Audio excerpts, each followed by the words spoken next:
Transformasi geometri adalah perubahan mengubah posisi, bentuk, atau ukuran suatu objek di bidang geometri. Ada 4 jenis transformasi geometri yang utama, yaitu translasi, refleksi, rotasi, dan dilatasi. Yang pertama, translasi.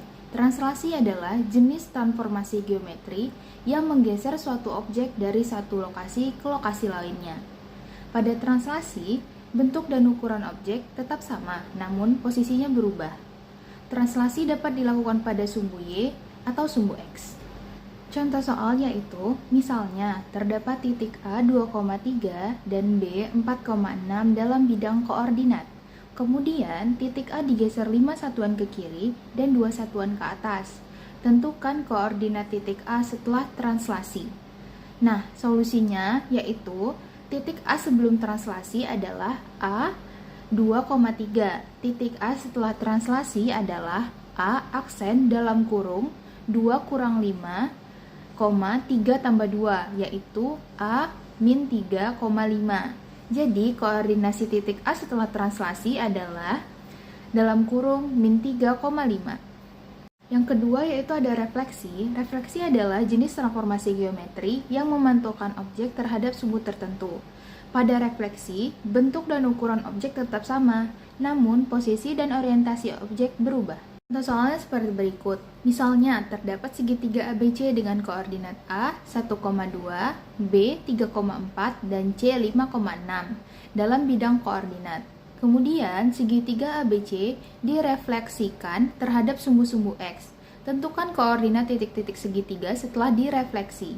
Nah, cara menjawabnya dengan cara yaitu setelah direfleksikan terhadap sumbu X, koordinat titik aksen menjadi 1, min 2, koordinat titik B aksen menjadi 3, min 4, dan koordinat titik C aksen menjadi 5, min 6. Jadi, koordinat titik-titik segitiga setelah refleksi adalah A aksen menjadi 1, min 2, B aksen 3, min 4, dan C aksen menjadi 5, min 6.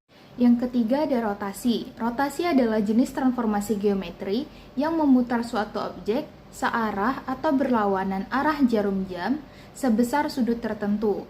Pada rotasi, bentuk dan ukuran objek tetap sama, namun posisi orientasi objek berubah. Contoh soalnya sebagai berikut. Misalnya terdapat titik A 2,3 dalam bidang koordinat. Kemudian, titik A diputar searah jarum jam sebesar 90 derajat terhadap titik pusat O 0,0. Tentukan koordinat titik A setelah rotasi. Cara mengerjakannya yaitu titik A sebelum rotasi adalah A 2,3. Titik setelah rotasi menjadi A aksen min 3,2. Jadi, rotasi titik A setelah rotasi adalah min 3,2. Yang terakhir ada dilatasi. Dilatasi adalah jenis transformasi geometri yang mengubah ukuran suatu objek dengan faktor skala tertentu. Pada dilatasi, bentuk dan posisi objek tetap sama.